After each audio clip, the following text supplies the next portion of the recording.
I'm not going to tell you again, miss. This deck is for guests only. Crew quarters are below, and frankly, I don't recall hearing anyone who looks like you." Captain Lawrence Whitmore stood at the top of the polished teak staircase of the motor yacht Serenity Crown, his white uniform crisp in the late afternoon Mediterranean sun, his hands clasped behind his back in the posture he had perfected over 28 years of commanding luxury vessels for people he believed were his betters. His voice carried the particular kind of authority that comes from a man who has never been corrected by anyone he considered beneath him, and the volume was deliberate, calibrated to reach the half-dozen guests sipping champagne on the upper sun deck. Amara Beaumont did not move from where she stood at the polished brass railing. She had been there for perhaps 90 seconds, taking in the view of the Antibes harbor in the soft gold light, when the captain had emerged from the wheelhouse and walked across the deck with the unhurried confidence of a man certain of his ground.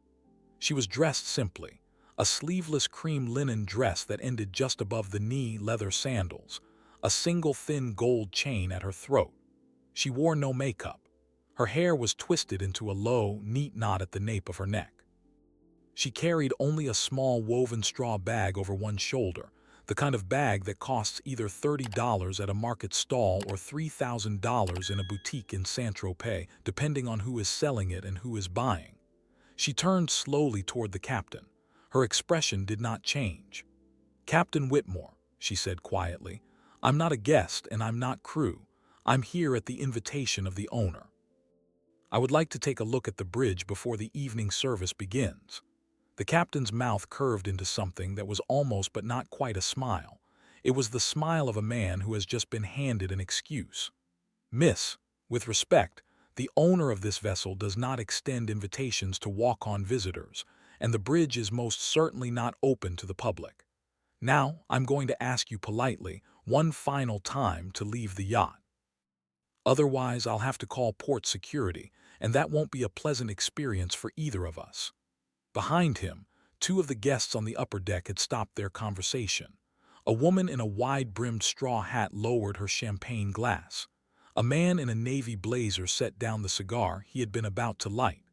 From the lower deck, a young deckhand named Matteo, who had been coiling a line near the swim platform, looked up and went still. He did not yet understand what was happening, but he had been on yachts long enough to know that the captain's voice had taken on a particular shape, and that shape rarely ended well for the person it was pointed at. Amara took a slow breath. The breeze moved a strand of hair against her cheek, and she did not lift a hand to fix it. She looked at Captain Whitmore for a long moment, taking him in entirely, the 4 gold bars on his white epaulets, the sun-spotted hands, the particular tightness around his mouth that came from years of speaking to people in tones he did not use with his employers. Then she said, very softly, "Captain, I would like you to do something for me before you call port security. I would like you to go to the wheelhouse and pull up the vessel registration on your management system. The current ownership entry. Read the name aloud, please." Whitmore's smile thinned. "Miss, I'm not going to play games with you. I know who owns this yacht. I've worked for him for 9 years. "Have you?" Amara said. "Then this should take you about 30 seconds. What was about to unfold on the deck of the Serenity Crown over the next 11 minutes would not just end Captain Lawrence Whitmore's career. It would not just be filmed by a guest with a phone who had quietly tilted her sunglasses down to better see what was happening. It would expose a pattern that stretched back years across 3 different vessels and at least 7 different ports. A pattern that had been buried inside private charter contracts and confidential settlements, and the unspoken understanding among a certain class of men that some passengers simply did not need to be believed. But to understand how a respected superyacht captain came to be threatening a quiet woman in a linen dress with removal from a vessel she had owned outright for 14 months, you have to back up. You have to understand who Amara Beaumont actually was, and why she had chosen that particular Tuesday afternoon in the Antibes harbor to walk onto her own yacht for the very first time, without telling a single member of her crew that she was coming. To understand what was about to happen on the aft deck of the Serenity Crown, You have to understand who Amara Beaumont actually was, not the woman Captain Whitmore had constructed in his head the moment he laid eyes on her, but the real one. And the real one had a history that started a very long way from the south of France. Amara was born in Bridgetown, Barbados, the granddaughter of a fisherman and the daughter of a hotel housekeeper. Her grandfather, Cyrus Beaumont, had worked the waters off the southern coast of the island for 52 years, hauling and flying fish and mahi-mahi from a small wooden boat he had built with his own hands when he was 19 years old. He had taught Amara to read the sea before she could read a book. By the time she was 6, she could tell from the color of the water where the fish would be running, from the shape of the clouds when a squall was coming in, and from the angle of the swell which way the current was moving beneath the surface. She learned to tie a bowline knot before she learned to write her own name in cursive. She knew the constellations a sailor uses for night navigation, and her grandfather, who had never finished primary school, taught her the celestial mathematics in the patient, repetitive way of a man who had spent his whole life teaching himself everything he knew. Her mother, Verna, had cleaned rooms at a 5-star resort on the western coast of the island for 19 years. She had watched, every single day, wealthy foreigners walk past her in hallways without seeing her, leave their rooms in states she would not have left a cattle stall in, and tip her in coins she had to count twice to be sure she had not been mistaken about what they had left. She had also watched her daughter grow up smart, observant, and very quiet, and she had decided around the time Amara turned 10 that whatever it took, that daughter was not going to clean rooms for anyone. Amara won a scholarship to a private secondary school in Bridgetown at the age of 11. She was one of 3 black scholarship students in a class of 40. She learned that year, and every year after, that being the smartest person in the room did not protect you from being treated as if you were not in the room at all. She did not complain. She studied.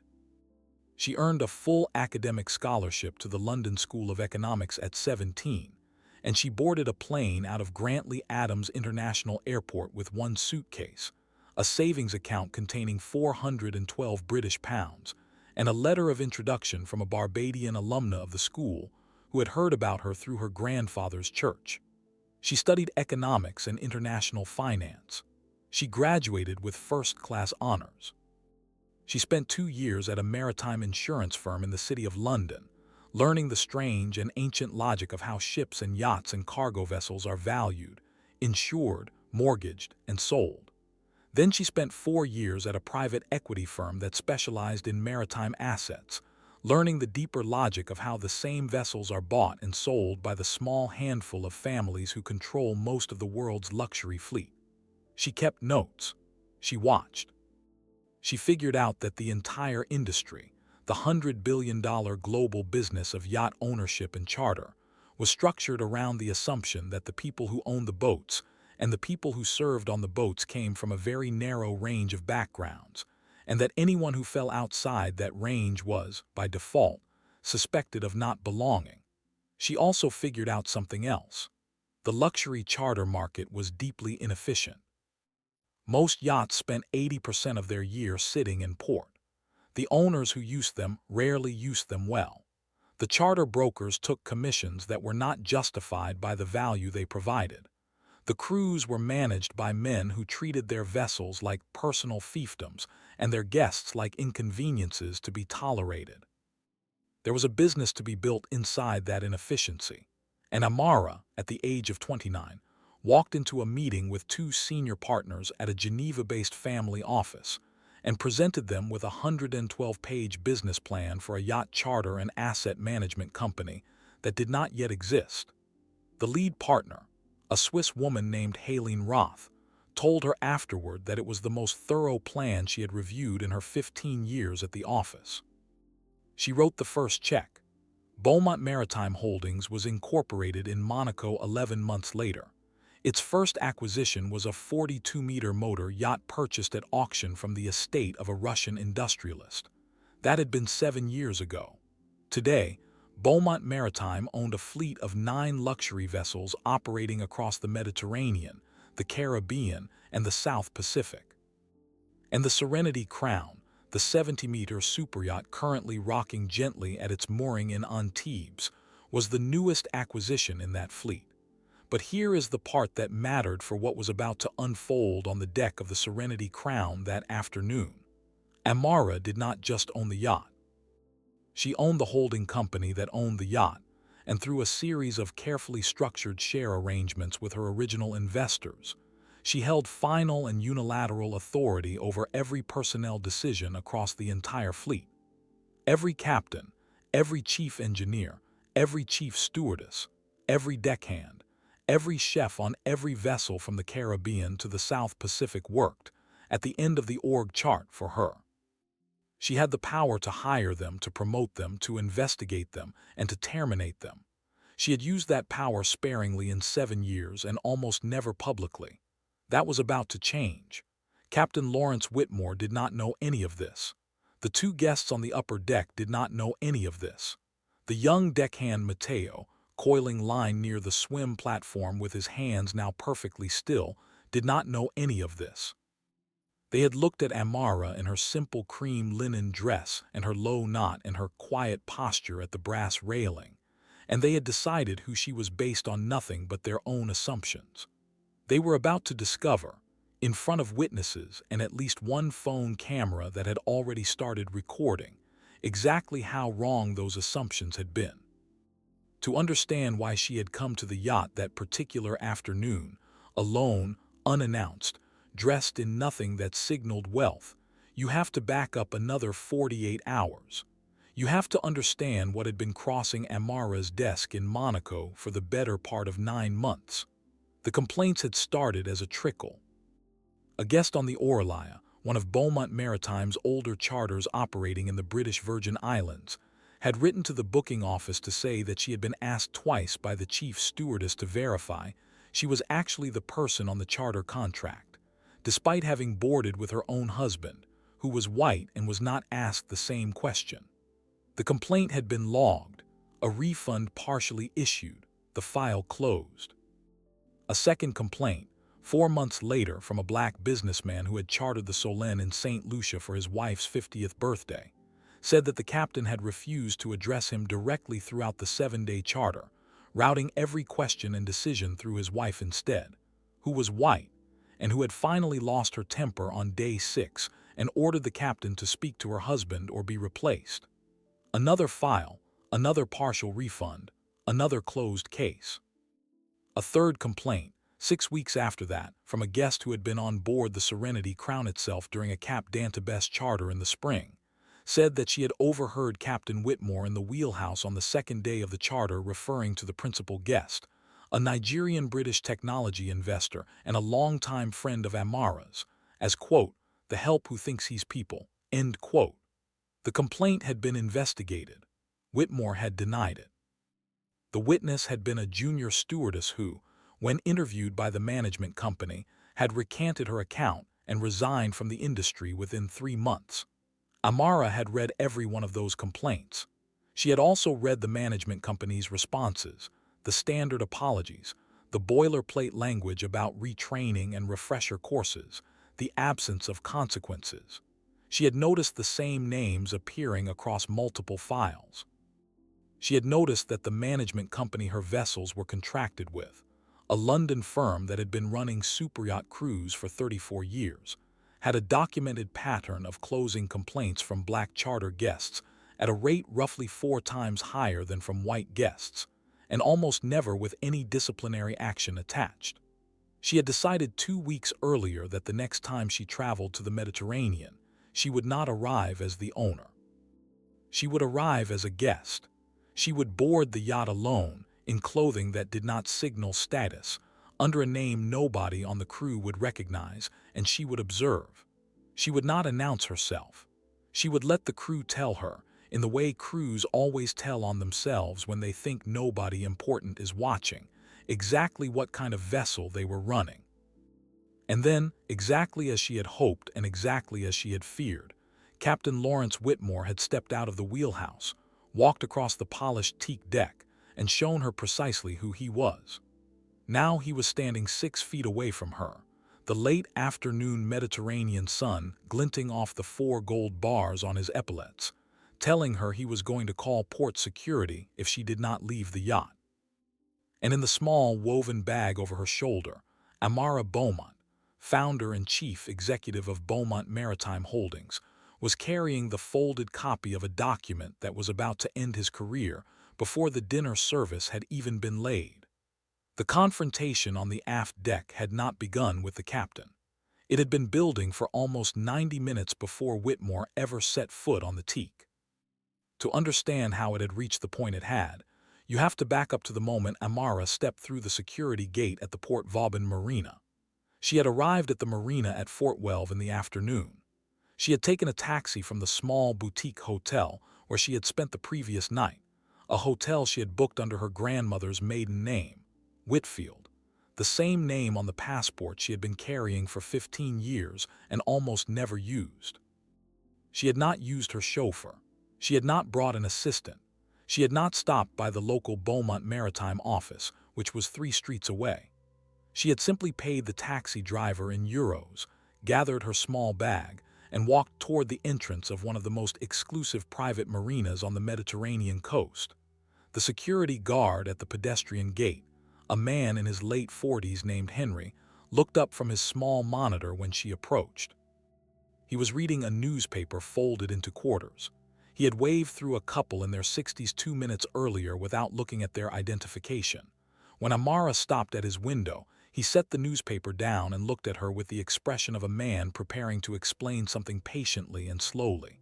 "Madame," he said in French, "this is a private marina. May I help you with directions?" Amara answered him in fluent French. "I have an appointment on board one of the vessels." Beaumont Maritime, the Serenity Crown. Henry's expression did not change. He picked up his telephone receiver. "Of course, madame. May I see your invitation?" There had been an older British couple boarding a sailing yacht at the next berth at the same moment. Henry had not asked them for an invitation. Amara had watched him wave them through. She handed him a printed page from her bag, a charter visitation request she had generated through the back office 2 days earlier under the Whitfield name, listing herself as a prospective charter client interested in viewing the vessel before booking. Henry studied it. He compared the name to a clipboard he kept under the counter. He picked up the telephone again and made a call. He spoke for 40 seconds. He hung up. "You may proceed, madame," he said. "The Serenity Crown is at berth 14. Please do not linger on the docks." She walked the 400 meters along the quay to berth 14 without hurrying. The Serenity Crown rose above her as she approached, 70 meters of midnight blue hull and gleaming white superstructure, the largest vessel in the marina that afternoon. At the foot of the gangway, a young stewardess in white shorts and a pressed white polo was standing with her hands clasped behind her back. Her name tag read Sophie. She was 23 years old, 3 months into her first season on a vessel of this size, and she had been told by the chief stewardess 2 hours earlier to expect a charter prospect arriving at 4:30. Sophie's eyes did the small, involuntary calculation that Amara had seen 100 times in her life, the rapid assessment of skin and dress and bag and posture, the quick effort to reconcile the visitor with the script the crew had been given. The reconciliation did not complete to Sophie's satisfaction. She stepped slightly forward into the foot of the gangway rather than aside from it. "Good afternoon," she said.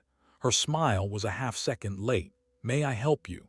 "I'm here to view the vessel," Amara said. "I believe the booking office contacted you about a 4:30 appointment.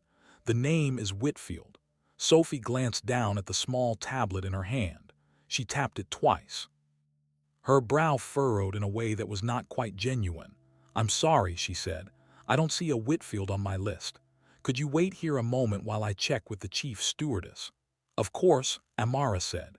Sophie disappeared up the gangway, the soft slap of her deck shoes fatting toward the main saloon. She was gone for nearly 6 minutes. Amara stood at the bottom of the gangway in the late afternoon sun, watching the gulls wheel over the harbor and counting, in the small, precise way she counted everything, the seconds that elapsed. A delivery boy from a chandlery rolled a cart of provisions past her and did not look at her.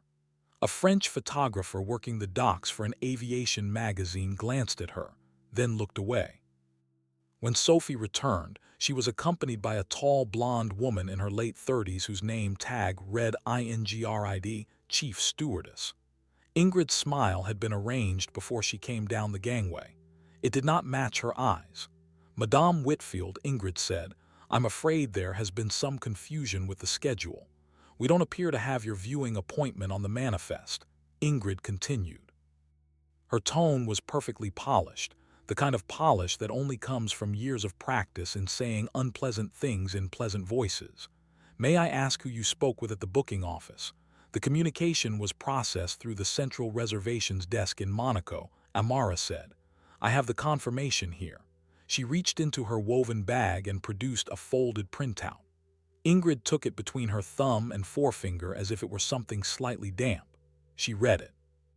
She read it again. She looked at Sophie. Sophie looked at the tablet. "Madame," Ingrid said, returning the page, "the issue is not the confirmation itself. The issue is that we are presently provisioning for a charter that begins tomorrow morning, and the captain has been very specific that no visitors are to be on board during provisioning. I'm afraid we'll need to reschedule your viewing for next week." "I've come from London," Amara said quietly. "The booking office confirmed the appointment yesterday. I would like to step on board for 20 minutes. "Madame, with respect." 20 minutes, Amara said. Ingrid's smile thinned at the corners. She glanced over her shoulder up the gangway. She looked back at Amara. Something moved behind her eyes, a small calculation about how much trouble it was worth to keep arguing on the dock in plain view of the marina staff who were beginning to notice. She stepped aside. "Very well," she said. "I'll need to escort you personally. Please do not enter any of the interior spaces without me. The captain will need to be informed of your presence." Amara walked up the gangway. Sophie followed at her elbow with the small, awkward shuffle of a young woman who has not yet learned how to behave during a moment her superior has botched. At the top of the gangway, Amara stepped onto the polished teak of the aft deck for the first time in her life. The Serenity Crown was, by any objective measure, one of the most beautiful vessels she had ever set foot on. The teak had been laid by hand. The brass had been polished that morning. The deep cushions on the aft seating were dressed in cream linen the same color as her dress. The yacht had cost her holding company 48 million euros at auction, after she had personally walked through it on a Saturday morning in Genoa 11 months earlier with 3 of her engineers and a marine surveyor. She trusted more than she trusted most members of her own staff. She had bought it for the simplest of reasons. It was a good vessel. It had been undervalued because its previous owner had been forced to liquidate. It had 8 charter weeks already booked for the upcoming season, which made the acquisition cash flow positive within 30 days of closing. She had not boarded it then. She had wanted to see it first under operating conditions, under a crew that did not know she was watching. She walked slowly along the rail toward the brass railing at the stern. The harbor opened up behind the vessel in a wash of late gold light. She placed one hand on the rail. She breathed out. It was at this moment that Captain Lawrence Whitmore stepped out of the wheelhouse on the deck above and looked down at the aft deck and saw a woman he did not recognize standing at the railing of his ship. Whitmore was 56 years old. He had been at sea since he was 18. He had commanded 6 different superyachts over a 28-year career, and he had been at the helm of the Serenity Crown for 9 years, which made him one of the longest-tenured captains in the entire Beaumont maritime fleet. He had been retained when the vessel changed hands the previous year as part of the acquisition agreement. He had been told at the time by the management company that the new ownership was foreign and silent and unlikely to take an active role in operations, and he had taken that information as a kind of permission. He had not met the new owner. He had not asked. He had been told there was no need. He came down the exterior staircase from the upper deck with the unhurried gait of a man who had never once in his career walked faster than he wanted to. His white uniform was immaculate. His cap was tucked under his arm. Ingrid had reached him in the saloon 90 seconds earlier and had said 3 sentences very quietly. He had not asked her any questions. He had simply nodded once, set down the clipboard he had been holding, picked up his cap and walked out onto the aft deck to handle the situation himself. He stopped 6 feet from Amara.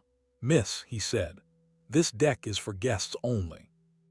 The confrontation that followed lasted 11 minutes, although in the memory of every person who witnessed it, the 11 minutes would stretch into something much longer.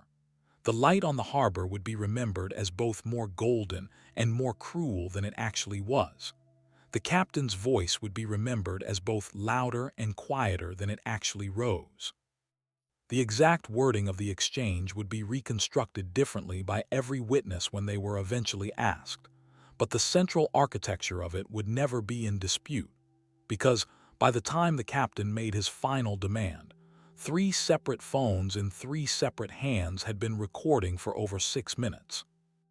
The first phone belonged to a woman named Catherine Vasseur, 58 years old, a French journalist who had been chartering the neighboring yacht at berth 15 with her husband for their wedding anniversary. She had stepped onto her own aft deck for a cigarette 90 seconds after Whitmore came down the staircase, had heard the tone of his first sentence, and had done what 31 years of investigative journalism had trained her to do. She had lit her cigarette, turned slightly so that her phone was angled discreetly toward the next berth, and pressed record.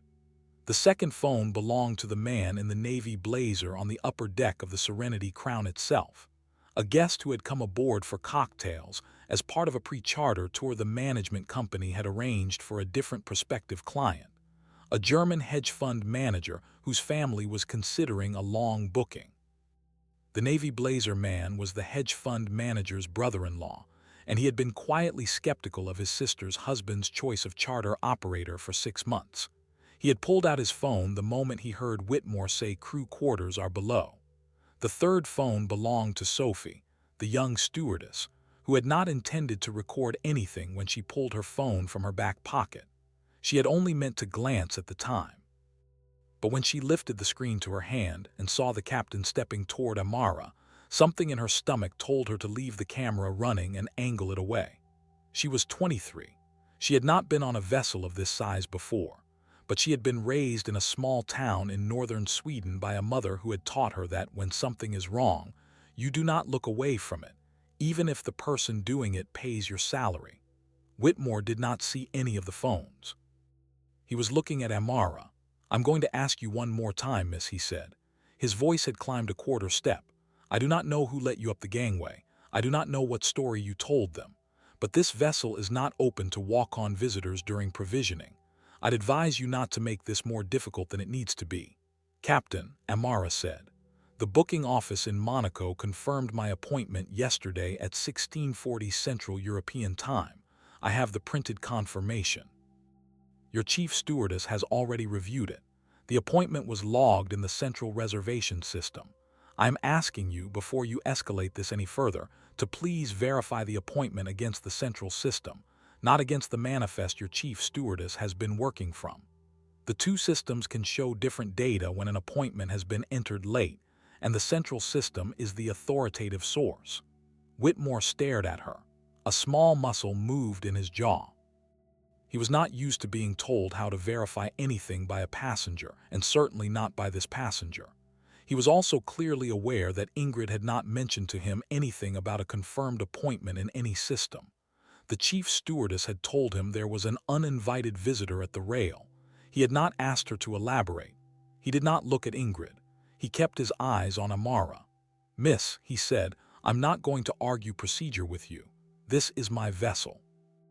I decide who stands on this deck. I am asking you to leave. If you do not leave, I will call port security and you will be removed." It was at this moment that the man in the navy blazer on the upper deck spoke. He had not stood up. He had not raised his voice. He had simply turned in his chair so that he was facing the aft deck below, and he had said, clearly enough to carry, "Captain, excuse me." Whitmore looked up sharply. The man's name was Heinrich Brandt. He was 62 years old. He was a retired commercial maritime arbitrator from Hamburg, a man who had spent 40 years adjudicating disputes between ship owners, captains, charter clients, and insurers across the major shipping lanes of Europe. He had been told by his sister's husband that the captain of the Serenity Crown was one of the finest in the Mediterranean fleet. Heinrich Brandt set his champagne glass down on the small teak table beside him with the deliberate care of a man who had decided he was about to need both his hands free. He rose from his chair. He walked the 4 steps to the upper deck railing. He placed his palms flat on the polished mahogany cap rail and looked down at the captain. "Captain Whitmore," he said. His German accent was barely audible, his English perfect. "I have been listening to this exchange for the last 6 minutes. I would like to make a few observations before you continue." Whitmore's mouth opened slightly. He had not expected to be interrupted. He certainly had not expected to be interrupted by a guest his own management company had personally welcomed aboard 90 minutes earlier with a flute of vintage champagne. "Sir," Whitmore said, "with respect, this is a crew matter. Please return to your seat." "This is not a crew matter," Heinrich Brandt replied. "This is a passenger in possession of a written confirmation of appointment standing on the aft deck of a vessel in port. She has not raised her voice. She has not entered any restricted area. She has asked you twice now to verify her appointment in the central booking system, and you have, twice now, refused to do so. I spent 40 years as a maritime arbitrator. I can tell you, as a matter of professional opinion, that what you are doing right now would not survive 5 minutes of formal review. I would like that observation noted by whoever happens to be recording this exchange, and I assure you, somebody is recording this exchange." Catherine Vasseur, from the next berth, exhaled smoke very slowly through her nose and adjusted her angle by perhaps half a degree. Sophie did not move. Whitmore's face did a thing his face had not done in 28 years at sea. The color that had been settled in his cheeks moved downward toward his collar, and the certainty in his posture moved with it. He looked from Brandt to Amara and back to Brandt. He was a man whose authority on a vessel had always been unilateral, and he was discovering in real time that the architecture of that authority depended on the silent participation of everyone around him, and that the silent participation had just been withdrawn. He recovered. 28 years had taught him how to recover. He squared his shoulders. He turned back to Amara, and he made the mistake that would end his career. "That is enough," he said. His voice had dropped into the register he used when he wanted crew to stop arguing and start moving. "Miss, you are going to step off this vessel right now, or I will personally walk you down the gangway and turn you over to the Marina Authority. I do not care what booking system says what. On this deck, my word is final." Amara looked at him for a long moment. She did not raise her chin. She did not narrow her eyes. She took him in entirely, the 4 gold bars, the polished shoes, the small white line of skin at the temple where the cap usually sat, the slight tremor in the hand he had let drop to his side. Then she lifted the small woven bag from where it hung against her hip, opened it, and removed a folded document. She did not unfold it dramatically. She unfolded it the way a person unfolds a grocery list. Then she turned it so that the captain could read the contents, and she held it at the level of his eyes. It was a single page. The letterhead at the top, embossed in dark navy, read Beaumont Maritime Holdings Monaco. Beneath the letterhead, a printed memorandum dated 3 days earlier. Subject line, Q3 Fleet Personnel Review Distribution Restricted. Below the subject line, a list of names. Captain Lawrence Whitmore's name was on the list, 3rd from the top. Below his name, a single line of text. Pending review of 7 open guest complaints and 1 unresolved third-party allegation. Escalation pursuant to executive directive. At the bottom of the page, a signature block. The signature was a clean, decisive script. Above it, the printed name, Amara C. Beaumont, founder and chief executive officer. Whitmore read it. He read it again. His mouth, which had been set in the firm line of a man giving orders, went slack at the corners. He read the printed name a 3rd time, as if checking that the letters had not rearranged themselves on the page. They had not. He lifted his eyes from the page very slowly. He looked at Amara. He looked at the page again. He looked at Amara. The color that had drained from his face was being replaced, very slowly, by a different color, the gray-white of a man whose body has just received a signal his mind has not yet processed. What happened next would be replayed thousands of times in the weeks that followed. It would be analyzed by maritime industry commentators, by HR consultants, by management trainers, by a documentary crew that would eventually obtain Sophie's footage with her permission and use it as the opening sequence of a 47-minute film. It would be paused, slowed, and zoomed in on by viewers around the world. But it lasted, in real time, perhaps 9 seconds. Captain Lawrence Whitmore took one step back. His shoes scuffed once on the polished teak. His left hand came up, half raised, as if he had thought of reaching for the document and then thought better of it. His mouth worked silently for a beat. The cap that had been tucked under his right arm shifted in his grip, and for a moment it looked as though it might fall to the deck, but he caught it. Then his right knee began to bend. It was not a deliberate gesture in the way that a deliberate gesture is composed of intention. It was the gesture of a body whose musculature has given out beneath the weight of what the eyes have just delivered to the brain. His right knee touched the teak first, and then his left followed, and Captain Lawrence Whitmore, 28 years a master of luxury vessels, found himself kneeling on the aft deck of the Serenity Crown in front of a woman in a cream linen dress whose name he had just read on the letterhead of his own employer. The cap fell from his hand. It rolled once, then settled flat against the base of the brass railing. "Ms. Beaumont," he said. The two words came out broken in the middle. The aft deck had gone completely still. On the upper deck, Heinrich Brandt had not moved from the railing. Catherine Vasseur, from the next berth, lowered her cigarette without taking a drag from it. Sophie, the young stewardess, did not breathe. Ingrid, the chief stewardess, who had been standing 4 feet behind the captain through the entire exchange, made a small involuntary sound in her throat that nobody quite heard. Amara did not move toward him. She did not step back. She did not extend a hand to help him up.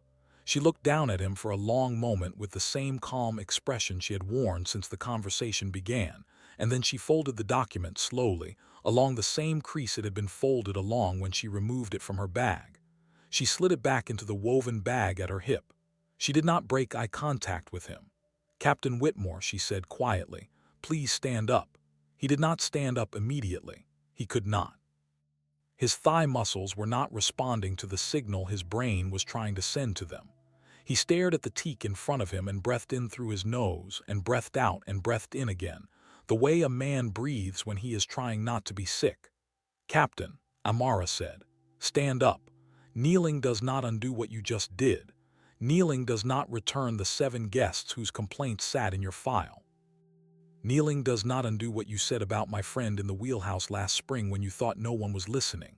Stand up." He stood. His knees shook visibly. He picked up the cap from the base of the railing. He did not put it back on. He held it in both hands in front of him, in the way a man holds a hat in front of him in the parlor of a house where someone has just died. "Ms. Beaumont," he said, "I want to apologize." "I am not interested in your apology," Amara said. "I am interested in your conduct, which has been documented, and which will now be reviewed under conditions of my choosing rather than yours. The apology you owe is not to me. It is to 7 people whose names you have probably forgotten. It is to my friend Bayo, whom you referred to in language I will not repeat on this deck. It is to a junior stewardess who recanted her testimony last year because she was afraid of you, and who left this industry because of what was done to her after she initially told the truth." Whitmore's mouth opened. Nothing came out. "You will return to the wheelhouse now," Amara said. "You will not communicate with any member of this crew except in writing, and only through the management company. You will not speak to any of the guests currently on board. You will collect your personal belongings within the next 90 minutes, and you will disembark this vessel before the dinner service is laid. A replacement captain has already been dispatched from Cannes and will arrive within the hour. Your contract is suspended pending the outcome of the external investigation that began this morning. Do you understand?" He nodded. He could not speak. "Walk," Amara said. He walked. His shoes were silent on the teak. Whitmore disappeared up the exterior staircase. The wheelhouse door closed behind him with a soft click, the click of a man who badly wanted but did not have the standing to slam it. For a long moment, The only sound on the deck was the soft slap of water against the hull and the distant clink of rigging in the marina beyond. Ingrid had not moved from where she had been standing. The polished smile she had arrived with had not survived the last 11 minutes, and what remained of her face was the color of paper. She was 38 years old. She had been a chief stewardess on luxury vessels for 9 years. She had 2 children at home in Brighton, and a mortgage and a husband who worked in marine insurance. And she had just understood, in a sequence of 3 separate realizations spaced about 2 seconds apart, that the woman she had tried to turn away at the gangway was the woman who owned the company that owned the yacht, that the captain to whom she had reported this woman had just been suspended in front of her, and that her own role in what had just occurred had been documented by at least one phone camera she had not noticed. Amara turned to her. She did not speak immediately. She let the silence sit. "Ingrid," she said finally. Her voice had not risen at any point in the entire 11 minutes, and it did not rise now. "You will receive a communication from the management company by the end of the day. You will be placed on administrative leave pending the same external investigation that has just been opened on Captain Whitmore. You will have the opportunity to respond to its findings. I will tell you, as I told the captain, that what is being investigated is not just what happened on this deck this afternoon. It is a pattern that has been on my desk for 9 months. Ms. Beaumont," Ingrid said. Her voice was thin. "I was only—" "You were doing what you have done many times before," Amara said. "I know because I have read the files. We will not have this conversation here. The investigation will have it with you formally. Please go below." Ingrid moved. She did not turn neatly. She turned the way a person turns whose legs are not quite under her command, and she walked toward the saloon door, and she went through it, and she was gone. Amara turned to Sophie. The young stewardess had not lowered her phone. Her hand was shaking. Her eyes were wet, although she had not yet cried. "Sophie," Amara said gently, "what is your last name?" "Lindqvist," Sophie said. "Sophie Lindqvist. You kept your phone recording, Sophie. You did not lower it. You did not look away. You will be asked later by people who are not me why you did that, and you should think about your answer now because the answer matters."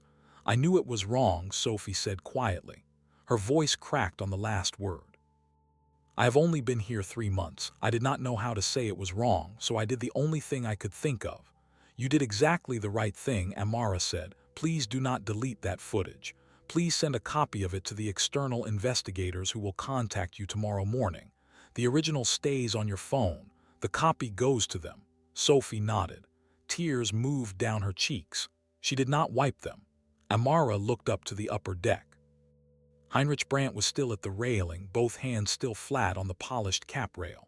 He inclined his head to her once, the small deliberate nod of an older man who had just witnessed something he had begun to believe he would not witness in his lifetime. "Mr. Brandt," Amara said. "Yes, Ms. Beaumont. Thank you for standing up. You did not know who I was when you spoke. That is what matters. That is what will be remembered." "I did not need to know who you were," Brandt said. "I needed only to know what I was watching. I am sorry that I needed to say anything at all. I am sorrier still that I am not the only person on this vessel who saw what was happening and that I am the only one who spoke. We will work on that," Amara said. She turned finally toward the next berth. Catherine Vasseur had not moved from her aft deck. Her cigarette had burned down almost to the filter. Her phone was still in her hand. "Madame," Amara said in French, "may I ask your name?" Catherine Vasseur, the journalist, replied. "Le Monde, retired. I would like to publish what I just recorded with your permission. I will not publish it without it." "You have my permission," Amara said. "Publish it tomorrow morning.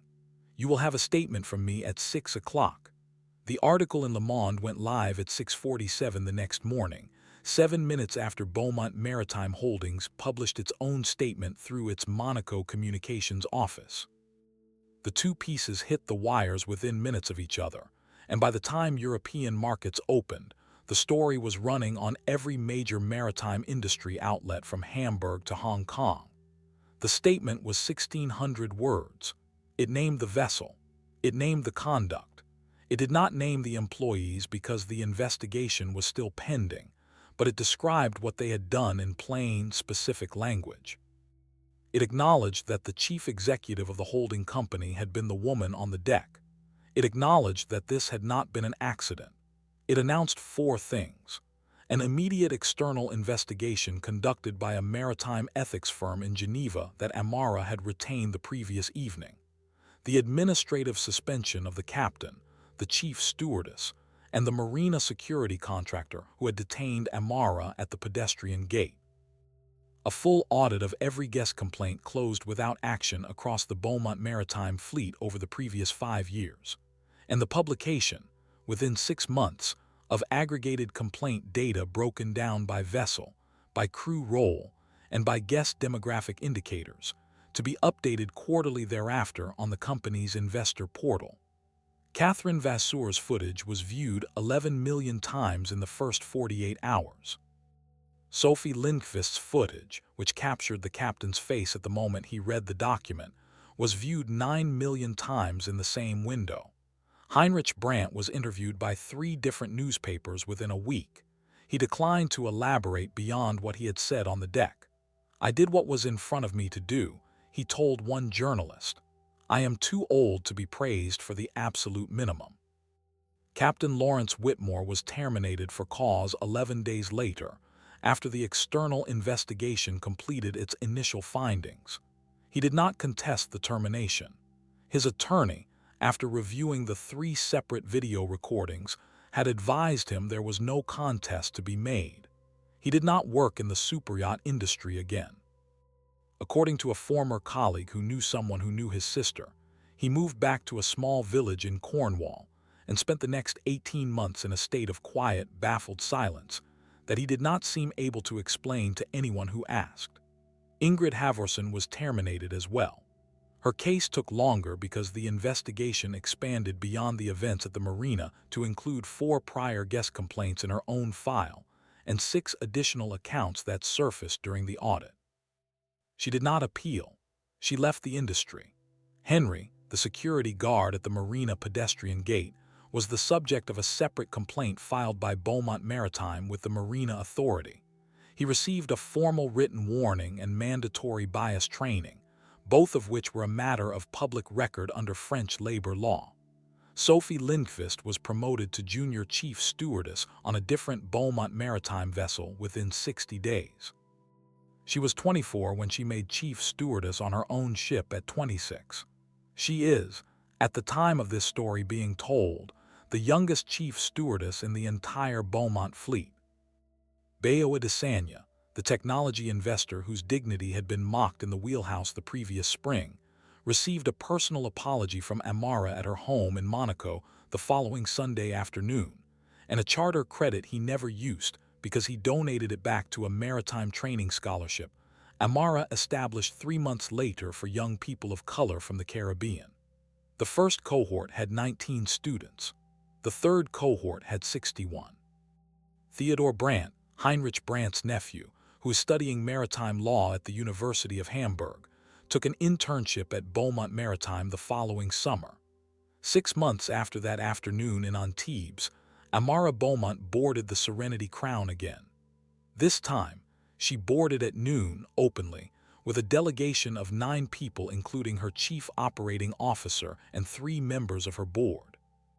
The new captain was a 34-year-old Trinidadian woman named Joel St. Hilaire, the first black woman to hold a master's license on a vessel over 60 meters in the Beaumont fleet, and one of fewer than a dozen in the entire global industry. She stood at the head of the gangway in her white uniform with the 4 gold bars on her shoulders, and she extended her hand to Amara, and she said, "Welcome aboard your yacht, Ms. Beaumont. So here is what I want you to sit with, and I want your honest answer in the comments. Not about Amara, not about Whitmore, not about the outcome. About the deck. The 11 minutes before any of it was resolved, when a woman in a cream linen dress was being told she did not belong on a vessel she owned, and people on 3 different boats were watching it happen. What would you have done? If this story moved something in you, share it, because the conversation it starts is the whole point. Like, subscribe, and I will see you in the next one.